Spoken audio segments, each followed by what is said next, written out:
श्री महाबली सिंह जी।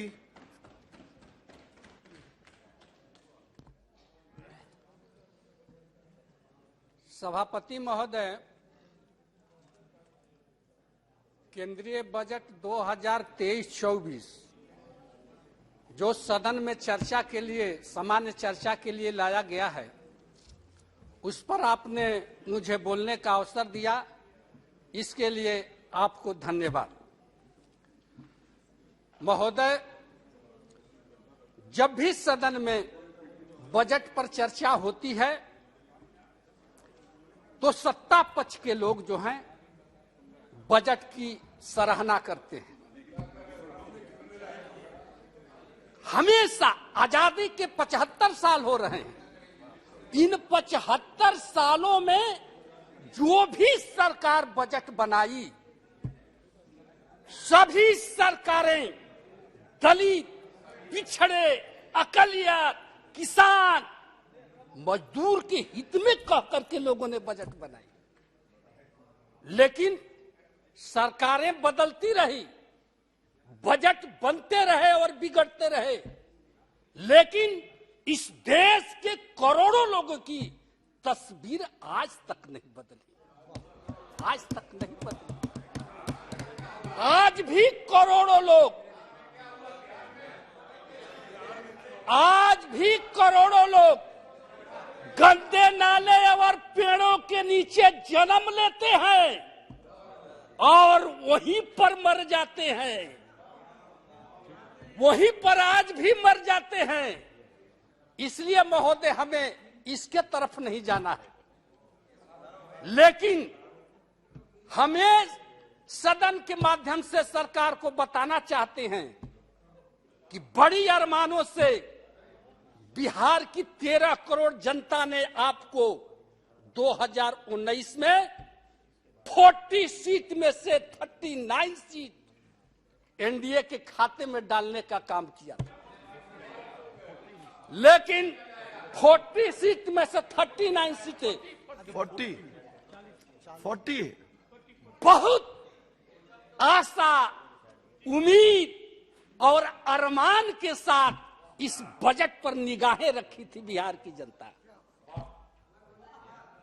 उसको विश्वास था कि बिहार को विशेष राज्य का दर्जा इस बजट में जरूर प्रावधान किया जाएगा,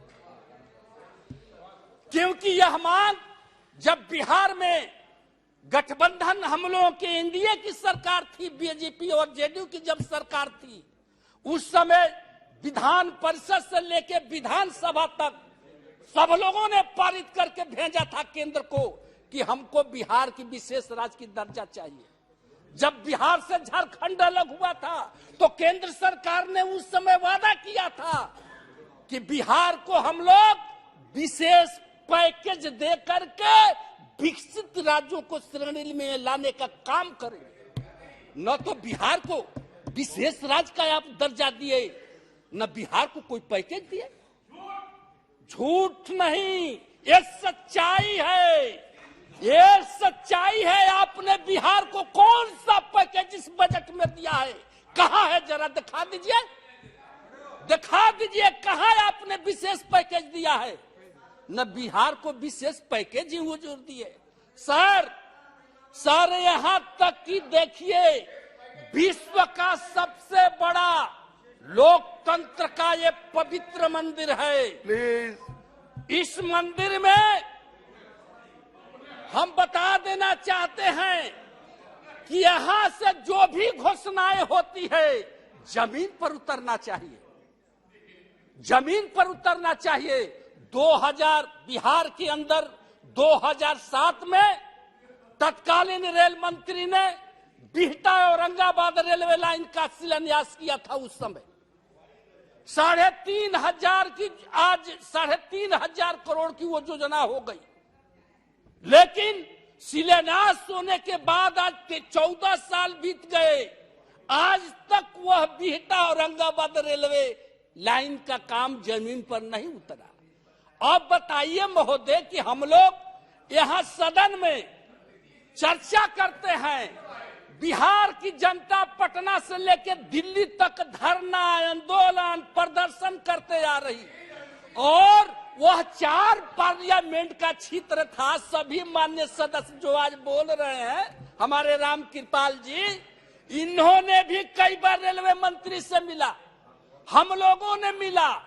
अब 13 साल से बताइए महाराज कि 4 पार्लियामेंट का वो क्षेत्र है, एक छोटा सा, आज रेलवे लाइन नहीं बन सका। डालमिया नगर 7 में, रोहतास के डालमिया नगर, डिहरी डालमिया नगर फैक्ट्री को 7 में उसका शिलान्यास हुआ था, तत्कालीन रेल मंत्री ने किया था, रेलवे बैगन बनाने के फैक्ट्री के लिए। अब बताइए 13-14 साल हो गया महाराज, 14 साल से विगत जो तत्कालीन आपके रेलवे मंत्री अभी थे पीयूष गोयल जी, उन्होंने सदन में वही से कहा था कि 2022 तक हम लोग हर हालत में डिहरी डालमिया नगर फैक्ट्री को, जनता के हाथों में रेलवे फैक्ट्री को हम लोग चालू करके देंगे।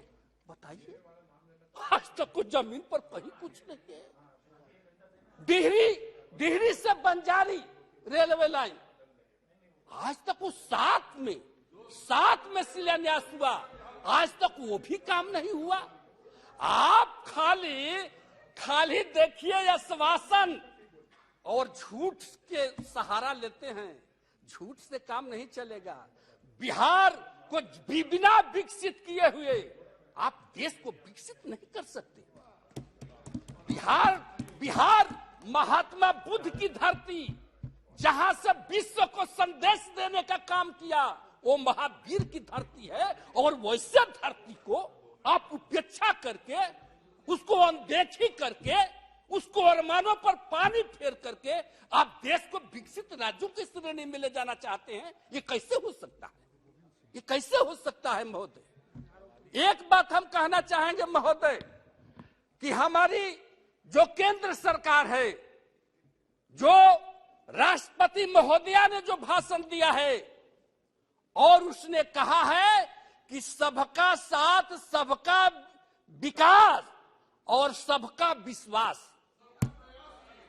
सबका विश्वास, और आपने कहा सबका प्रयास। हम मानते हैं आप कैसे सबका साथ ले सकते हैं, आप सबका प्रयास कैसे ले सकते हैं। आज आप 75 सालों में अमृतसर महोत्सव हम लोग मना रहे हैं, अमृत का महोत्सव मना रहे हैं, और इस देश के जो बहुसंख्यक समाज है वो आज भी अपमानों का जहर पी करके इस देश में जिंदा है। आप कुछ लोग अमृत को वोट से लगा लिए, आप अमर हो गए, लेकिन इस देश का बहुत बड़ा जो समाज है आज 75 वर्षों में आजादी के आज भी अपमान का जहर का घूंट पी करके जी रहा है। आप सबका प्रयास की बात करते हैं, सबको विश्वास लेने की बात करते हैं। ये कैसे विश्वास आपको मिल सकता है? कैसे मिल सकता है?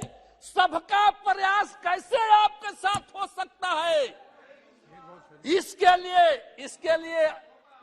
इसके लिए सभापति महोदय, हम सरकार से आग्रह करना चाहते हैं, देश के आजादी में इस देश के सारे लोगों ने अपनी कुर्बानी दिया है, चाहे हिंदू हो, चाहे मुसलमान हो, चाहे सिख हो, चाहे ईसाई हो, चाहे बौद्ध हो, चाहे इस देश का दलित हो, चाहे महादलित हो, चाहे अगड़ा हो, चाहे पिछड़ा हो, सब लोगों ने इस देश की आजादी में कुर्बानी दिया है।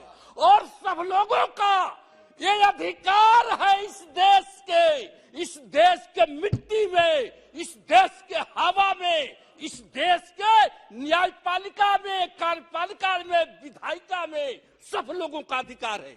सब लोगों को जब तक आप प्रतिनिधित्व नहीं दीजिएगा तो कहिएगा कि सबका हमको प्रयास चाहिए, सबका विश्वास चाहिए। एक तरफ देश के अंदर कोई हेलीकॉप्टर से जाकर के शादी विवाह अपनी बहू बेटियों का करता है, और इस देश के अंदर दलित आज भी दलित जो है घोड़ा पर चढ़कर अगर शादी करने जाता है तो उसको आप उतार देते हैं और कहते हैं कि सबका साथ चाहिए, सबका साथ चाहिए। ये कैसे हो सकता है? इसके लिए एक उपाय है सभापति महोदय, अगर हमारी केंद्र सरकार अगर चाहती है कि सबका प्लीज बैठ जाइए, बैठ जाइए। अगर प्रयास आपका जब अवसर है तब बोलिएगा। तो एक ही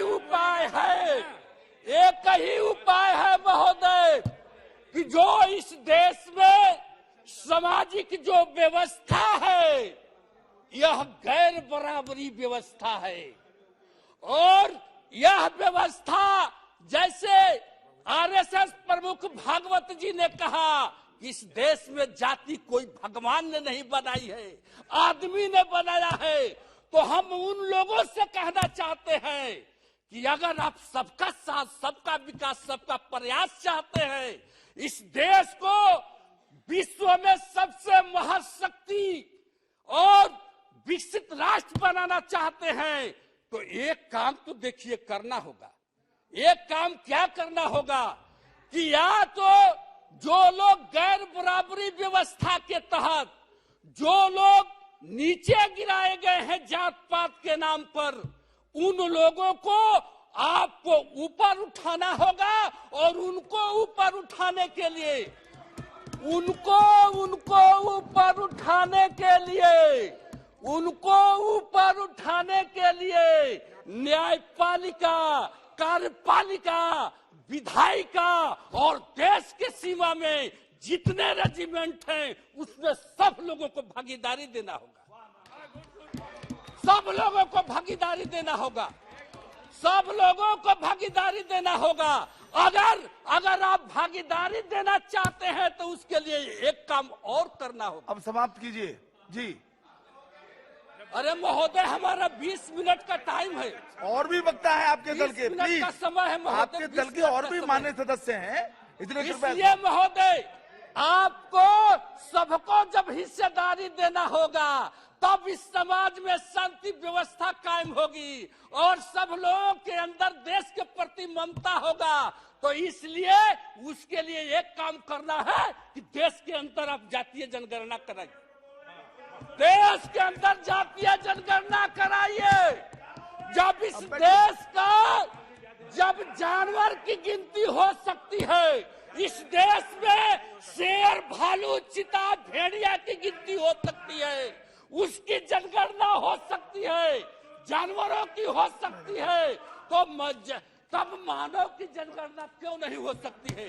और जब तक जनगणना नहीं होगा तब तक ये पता नहीं चलेगा सभापति महोदय कि कौन जाति की इस देश में कितनी संख्या है। और जब तक संख्या उनकी गिनती नहीं होगी तो उनको हिस्सेदारी और भागीदारी ये सरकार कैसे दे सकती है? कैसे दे सकती है? तो इसलिए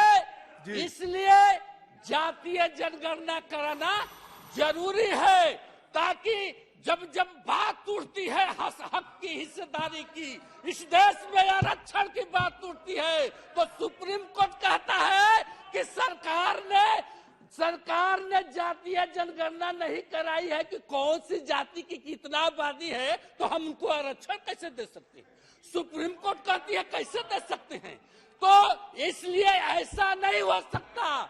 जब इस देश के अंदर जब अगर विकसित राष्ट्र बनाना चाहते हैं, सबका साथ, सबका विकास, सबका प्रयास और सबका विश्वास जीतना चाहते हैं तो जातीय जनगणना कराइए, और जो जितनी जातियां जिनकी आबादी है उस हिसाब से उनको भागीदारी दीजिए, तब जाकर विकसित राष्ट्र बन सकता है महोदय।